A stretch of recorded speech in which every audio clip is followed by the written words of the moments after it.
오늘은 마가복음 2장 1절에서 12절 말씀을 통해서 어찌하여 마음에 라는 말씀의 제목으로 함께 은혜를 나누고자 합니다. 우리가 자녀를 키우다 보면 나의 부족한 점이 그대로 자녀를 통해 보일 때가 있습니다. 그럴 때면은 오히려 감싸주고 싶은 사람이 있는가 하면 그 부족한 점을 고쳐주고 싶어 자녀에게 더욱 마음 아픈 얘기를 하는 경우도 있습니다. 어쩌면 이것은 자녀로 하여금 더 좋은 인생을 살아가기를 원하는 부모님들의 그런 마음이 아닌가 생각되어집니다. 또 한편으로는 자녀를 볼 때 안타깝게 느껴지는 그런 모습들 또한 있습니다. 그때가 언제였습니까? 저는 그것이 아버지나 어머니에게 있음에도 아버지 또 어머니가 있고 부모님이 있음에도 불구하고 자녀들이 그의 마음을 부모님한테 얘기하지 못하는 경우를 있다라는 것을 볼 수가 있었습니다. 이러한 모습을 볼 때 자녀들로 하여금 안타까운 그런 마음이 보였습니다. 어쩌면 내가 사랑하는 자녀이고 또 우리가 부모인데 부모에게 말 못할 그런 마음의 아픔과 또 무거운 상황이라면 그러한 점들을 보면서 너무나 안타깝게 보여지는 것을 목격할 수가 있었습니다. 어쩌면 부모가 무서워서 주눅이 들어서 그렇게 말 못할 수도 있고 말을 하여도 무시하는 게 되어진다면 자녀로 하여금 부모님께 더 이상 요구하거나 말하지 않게 되어져 가는 것을 볼 수가 있습니다. 그래서 어쩌면 부모로 하여금 부모님께 대한 신뢰가 조금은 쌓이지 않고 오히려 마음을 혼자 삭히는 경우를 볼 때가 있었습니다. 그럴 때 우리는 어찌 마음에 그렇게 생각하느냐라고 그렇게 물어볼 수도 있을 것 같습니다. 우리가 보여줬던 그 믿음의 모습들이 자녀로 하여금 어떠한 위로와 위안이 되지 못한다라는 그런 것들을 볼 수가 있다라는 것입니다. 그때 우리가 부모라면 어떻게 우리 자녀를 위로하며 또 격려하며 내가 너와 함께 있는데 왜 믿지 못하고 마음에 염려하느냐라고 그렇게 말해주고 싶어 할 것입니다. 어쩌면 우리가 읽었던 오늘 성경의 내용을 살펴보면 이와 같습니다. 예수님은 도무지 그의 백성들에게 수많은 이적과 또 기적을 보여줬습니다. 예수님을 따라왔던 많은 사람들에게 그렇게 이적과 기적을 보여줬습니다. 그럼에도 그들은 생각하기에 마음에 믿을 수 없는 말을 담고 있거나 믿지 못하라는 그런 심정을 볼 수가 있었습니다. 혹시 우리의 마음 가운데도 이런 마음이 있지는 않았습니까? 우리의 모습과 마음은 성경에서 말하는 서기관들처럼 지금 눈앞에 보이는 기적을 보고 있음에도 불구하고 의심하는 마음에 확신을 갖지 못하고 또 예수님의 이름의 권세가 더 이상 없다라고 그렇게 여기며 살아오고 있지 않았는지 오늘 성경을 통해서 우리가 우리의 삶을 다시 한번 돌아보기를 원합니다. 그리고 우리와 달랐던 모습을 보여주셨던 예수님께서는 어떻게 그 믿음의 모습을 우리에게 잘 보여주고 있는지 우리가 또 한번 살펴보기를 원합니다. 우리가 예수님의 모습을 대해서 믿음의 확신을 갖지 못하는 그 첫 번째 마음에서 오늘 성경을 통해서 이렇게 질문을 던질 수가 있을 것 같습니다. 어찌하여 마음에 혼자라고 생각합니까? 혼자라고 생각하냐라는 것이죠. 3절 말씀에 보면 4명의 사람이 중풍병자 한 사람을 메고 예수님께 온 장면을 볼 수가 있습니다. 그렇지만 우리는 믿음의 시련 앞에서 어찌하여 나의 마음에 이런 시련을 주십니까? 왜 나에게 이런 고난을 당하게 하십니까? 라고 묻기도 할 것입니다. 과거 제가 말씀드린 적이 있을 것입니다. 저에게는 믿음의 삶을 살아왔던 아버지가 있습니다. 아버님께서 과거에 하나님의 도우심으로 인해서 깨끗하게 치유가 됐던 적이 있었습니다. 그래서 하나님이 정말 살아계시구나라는 그런 믿음의 확신을 가지고 살아간 지 몇 년 후에 누나가 다시 아프게 되었습니다. 그때에는 모든 사람들이 가정에서 뿐만 아니라 가족들이 하나님이 살아계심을 확신하고 기도했습니다. 그런데 누나는 하나님께서 데려가시게 되었습니다. 그때 왜 어찌하여서 마음에 이렇게 무거운 짐을 주시고 있습니까? 어찌하여서 하나님이 살려주시지 않았습니까? 어찌하여 하나님이 그렇게 했습니까? 라고 처음에는 그렇게 말을 하였습니다. 오늘 우리가 스스로 생각하는 것이죠. 하나님은 분명 치유하실 것입니다. 깨끗하게 하실 것입니다. 그래서 많은 사람들이, 많은 가족들이, 주변의 사람들이 확신을 가지고 기도했습니다. 그렇지만 하나님께서 우리의 뜻과 분명히 달랐다는 것을 알 수가 있었습니다. 우리의 생각대로, 나의 계획대로 되어지지는 않았습니다. 하나님의 계획하심 가운데 우리가 속해 있어야 되는데 우리의 계획 가운데 하나님께서 임하기를 원했던 그런 모습을 볼 수가 있었습니다. 어쩌면 우리의 어려움의 모든 상황에서 하나님이 직접 찾아오셔서 나의 모든 문제를 해결해 주시기를 원하는 그런 마음이었던 것입니다. 여기 중풍병자는 혼자라고 생각했을 때 무슨 생각을 했을까요? 어떻게 예수님께 나아갈 수 있었을까요? 어떻게 하면 예수님을 만나서 깨끗하게 치유받을 수가 있을까? 이러한 생각을 하지 않았을까요? 우리는 혼자라면 절대로 이겨내지 못하는 무거운 짐을 짊어매고 가는 경우도 있습니다. 여기 중풍병자도 마찬가지입니다. 그에게는 4명의 사람이 왔다라고 얘기했습니다. 그 4명이 누구일까요? 친구인지 혹은 친척인지 아니면 예수님께 나아가기 위해서 잠시 돈을 주고 빌렸던 사람인 일꾼인지 알 수가 없습니다. 그런데 그 4명이 아니었다면 그 중풍병자는 예수님께 나아가지 못했을 것입니다. 어찌 혼자라고 생각하느냐라는 그런 주님의 음성이 오늘 우리의 귀에 들리지 않으신가요? 한 사람을 살리기 위해서 4명의 사람이 필요하였습니다. 그렇다면 우리들 중에 한 영혼이 넘어지고 이 중풍병자처럼 어려움에 있는 영혼에게 4명의 사람이 필요하다라는 것을 알 수가 있습니다. 한 사람의 영혼을 주님께로 온전히 데려가기 위해서 그의 삶을 회복시켜 가기 위해서는 분명 많은 사람의 도움이 필요하였습니다. 그만큼 많은 사람의 도움이 필요하며 그를 위한 중보를 해줄 수 있는 사람이 함께 있어야 된다는 것을 우리는 알 수가 있습니다. 그렇지만 오늘 중풍병자에게 4명이 어쩌면 위로가 되어지고 힘이 되었겠지만 그 4명보다도 중풍병자에게 위로가 되었던 그 이름이 있습니다. 한 사람이 있습니다. 그분이 누구이겠습니까? 바로 예수 그리스도이십니다.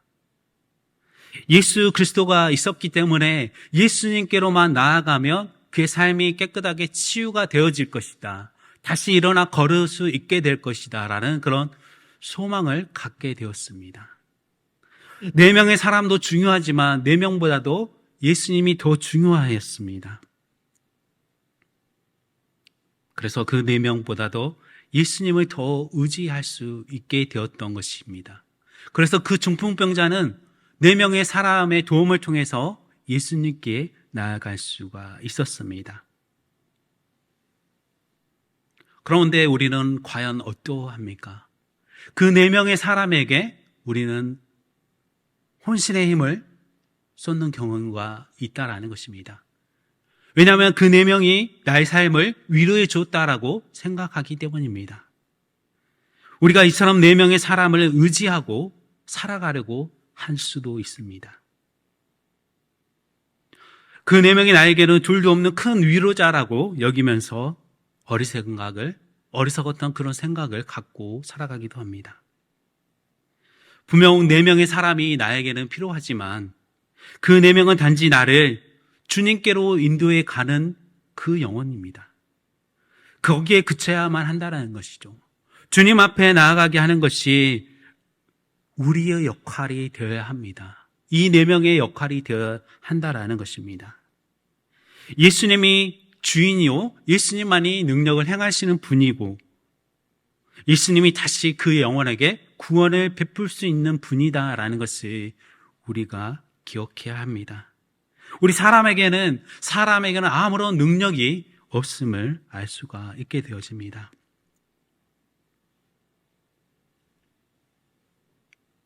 이처럼 우리는 사람을 의지하면서 살아갈 때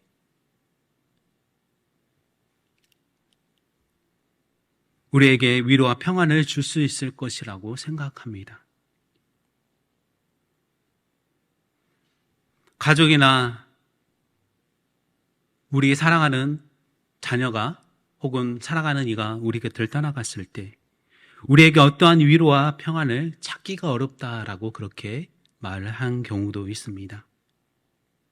그래서 더 이상 우리에게는 위로받을 수 있는 방법이 없구나 라고 또 말하는 경우도 있습니다. 이 중풍병자는 4명의 사람을 통해서 예수님께 나아갔지만 그가 순간 위로가 되었을 수 있겠지만 그에게는 참 평안과 위로가 필요했습니다. 더 이상 방법이 없다라고 생각했을 때 그들은 어떠한 모습으로 주님 앞에 나아갈 수 있었습니까? 오늘 성경은 두 번째로 어찌하여 마음에 더 이상 방법이 없다고 말합니까? 라는 것을 우리에게 알려주고 있습니다. 오늘 본문 4절을 살펴보면 그들의 보여준 행동은 가히 생각하기 어려운 방법이었습니다. 4절의 말씀을 보면 무리들 때문에 예수께 데려갈 수 없으므로 그 계신 곳에 지붕을 뜯어 구멍을 내고 중풍병자가 누운 상을 달아내리니 라고 하였습니다.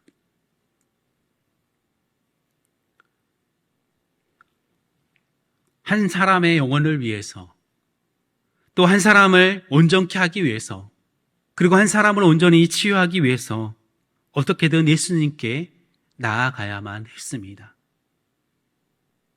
어떻게든 주님께로 나아가자라는 그런 믿음을 보여줄 수가 있었습니다. 나의 상황과 여건에 굴하지 말고 온전히 우리가 주님 앞에 나아가야 한다라는 것을 오늘 본문을 통해서 우리에게 알려주고 있습니다. 왜냐하면 그분이 예수님만이 나의 삶에 치유할 수 있는 분이라는 그런 확실한 믿음을 갖고 있기 때문에 그렇습니다. 그처럼 그들은 지금 갈급함에 사로잡혀 있었습니다. 중풍병자는 지금 너무나도 갈급함 가운데 사로잡혀 있기 때문에 그가 어떠한 방법을 통해서라도 예수님께 나아가야만 했습니다. 그렇지 않고는 지붕을 뜯어 중풍병자의 상에 달아내릴 수가 과연 있었을까요? 여기서 우리는 4명의 사람에게 조금 더 초점을 맞출 수가 있습니다.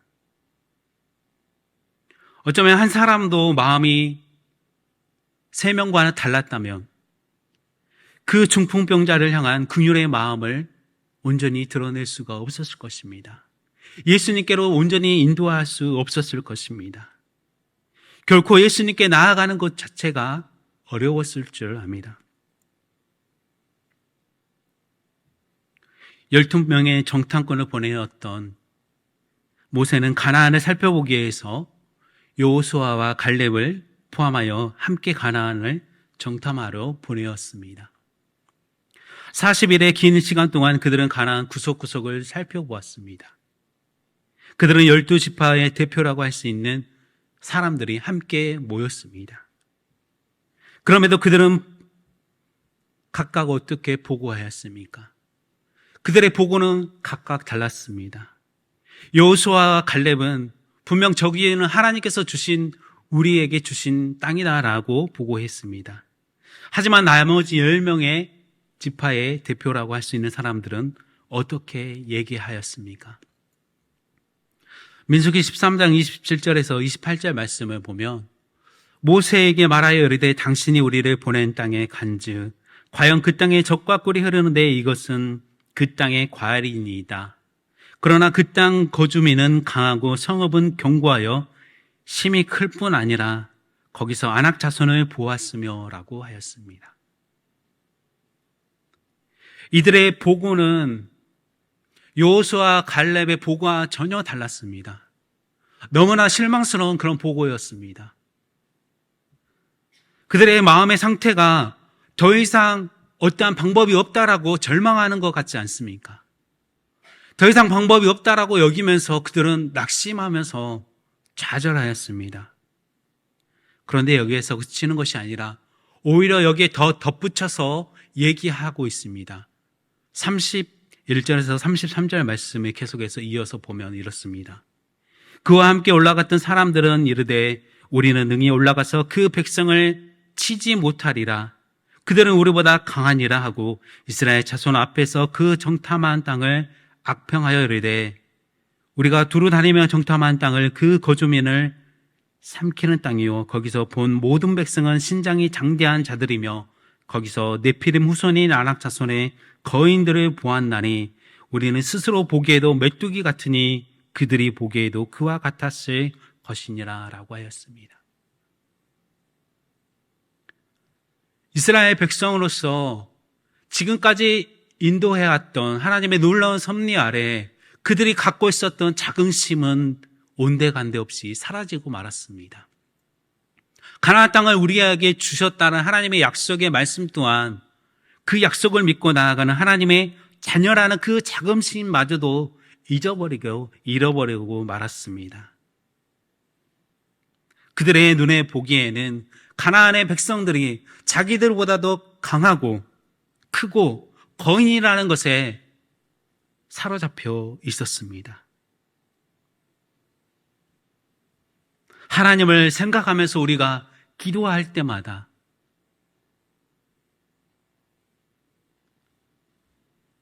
어찌하여 더 이상 방법이 없습니다 라고 그렇게 말하는 것과 같다라는 것입니다.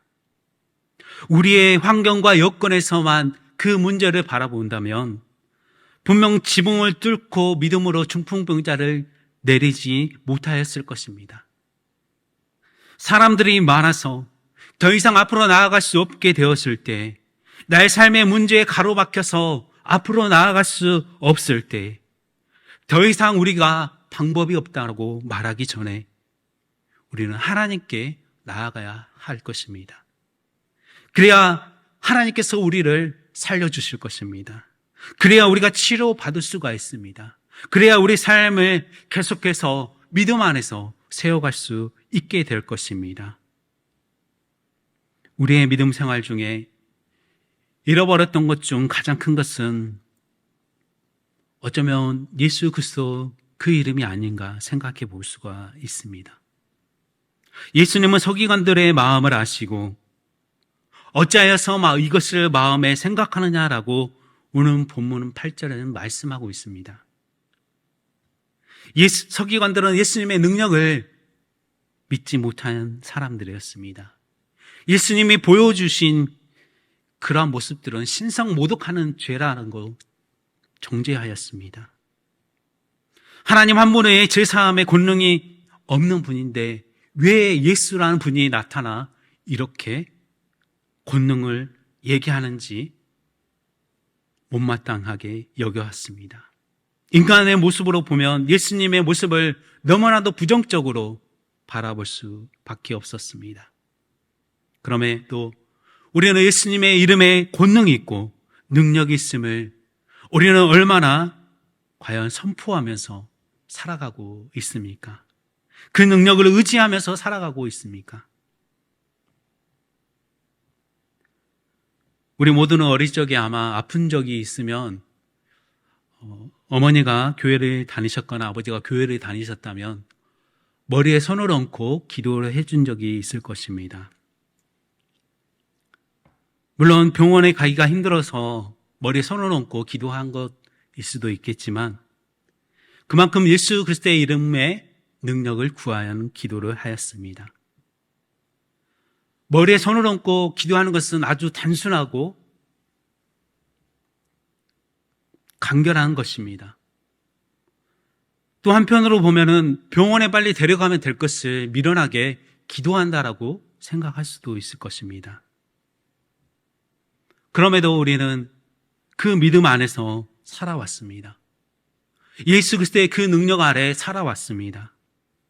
그럼에도 성경에서는 예수 그리스도의 이름으로 선포되어지는 사건 가운데 놀라운 치유하심이, 구원하심이 계속해서 목격될 수가 있게 되었습니다. 그것은 예수 그리스도의 이름에 능력이 있음을, 더 이상 방법이 없다고 말하기 전에 우리가 예수 그리스도의 이름과 그의 능력을 의지하고 나아갔을 때 그곳에서 구원함의 놀라운 역사가 나타나게 되어진 것을 알 수가 있게 되어집니다. 여기서 우리는 세 번째로 어찌하여 마음에 죄사함의 권세가 없다고 여기느냐라는 그런 물음을 생각해 볼 수 있을 것 같습니다. 여기 서기관들의 가장 큰 문제점으로 보여지는 것이 과연 무엇이었습니까? 하나님과 예수님을 동등하게 놓고 본다라는 것입니다. 아니, 동등하게 보지 않는다라는 것입니다. 그분의 이름에 능력이 있음을 인정하지 않았다는 것입니다. 예수 그리스도의 이름에 능력이 있음을 인정하지 않았습니다. 거기에 많은 무리들이 모였습니다. 그런데 왜 그토록 집 앞에 모여 있었을까요? 집에 들어가지 못할 정도로 많은 무리들이 거기에 모였던 이유가 무엇이었을까요? 어디에서 소문을 듣고 왔는지, 능력을 보기 위해서 왔는지, 아니면 그냥 만나보기 위해서 구경하고 있는 것인지 모릅니다. 그렇지만 그 4명의 사람 중 중풍병자 그리고 4명의 사람들은 예수 그리스도의 능력을 의지하면서 예수 그리스도의 그 권세를 알았던 자들이었습니다. 죄사함과 구원의 능력과 치유하심이 바로 예수 그리스도의 이름에 있음을 알게 되었습니다.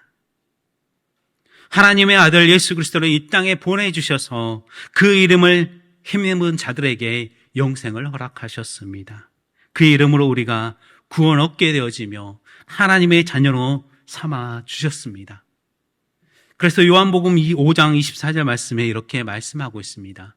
내가 진실로 진실로 너희에게 이르노니 내 말을 듣고 또 나 보내신 이를 믿는 자는 영생을 얻었고 심판에 이르지 아니하나니 사망에서 생명으로 옮겼느니라 라고 말씀합니다. 사망의 삶을 살아갔던 우리에게 영원한 생명을 허락해 주신 영생의 삶으로 옮겨갈 수 있는 것이 바로 예수 그리스도 이름이라는 것입니다. 그 이름을 믿고 따르는 자들에게 성경은 더 확실하게 말씀하고 있습니다. 본문 11절 말씀에도 말합니다. 내게 이르노니 일어나 내 상을 가지고 집으로 가라 하시니 라고 하였습니다. 어쩌면 이것은 예수님께서 하늘의 권세를 가지고 이 땅에 오셔서 하늘의 창조주로서 만물의 주관자로서 선포하는 것입니다. 그 이름의 능력이 있음을 계속해서 12절 말씀을 통해서 알 수가 있죠. 그가 일어나 곧 상을 가지고 모든 사람 앞에 나가거늘 그들이 다 놀라 하나님께 영광을 돌리며 이르되 우리가 이런 일을 도무지 보지 못하였다 하더라 하였습니다. 예수님의 명령하신 바대로 그 놀라운 사건들이 그 놀라운 구원의 역사하심을 목격하게 될 수 있었습니다.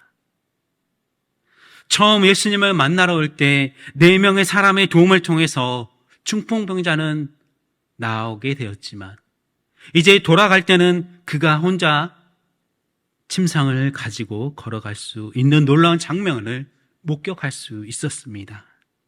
그 예수님의 이름과 예수님의 능력의 힘을 얻었기 때문입니다. 거기에 모여든 모든 사람에게 확실한 증거의 장면으로서 예수님의 탁월한 능력을 확인시켜 주심으로 인해서 더 이상 변론이 필요 없게 만들었던 것입니다. 그들 앞에서 증언된 장면으로서 실로 어떤 것에서도 볼 수 없었던 하나님의 놀라운 임재를 경험하였고 하나님께 영광 돌리는 그 경외심을 갖게 될 수가 있었습니다. 사랑하는 성도 여러분, 지금 우리는 어찌 마음에 혼자라고 생각하는 사람도, 더 이상 방법이 없다고 여기는 사람도, 죄사함의 권세가 없다라는 사람 모두에게 말해야 합니다. 예수 그리스도의 이름이면 충분합니다. 예수님은 결코 우리를 혼자 내버려 두지 않습니다. 예수님을 믿고 나아가기에만 한다면 그분께서 우리의 길을 열어주실 것입니다. 예수님이 죄사함의 구원의 은총을 허락해 주실 것입니다. 우리의 젖먹었던 어리석음을 이제는 벗어버리고 그분의 이름에 능력이 있으며 그 위대하심을 이루어가는 능력을 우리가 의지할 수 있기를 소망합니다. 나를 수렁에서 건져내시는 구원자가 되어주시며 사망에서 생명으로 옮겨서 영생을 얻게 하는 그분 이름 앞에 어찌하여 마음에 드는 우리의 생각에서 벗어나 내 상을 들고 가라 하는 예수님의 음성을 듣고 우리가 모든 사람 앞에 나아가 하나님의 영광을 나타내는 저와 여러분의 삶이 될 수 있기를 간절히 소망합니다.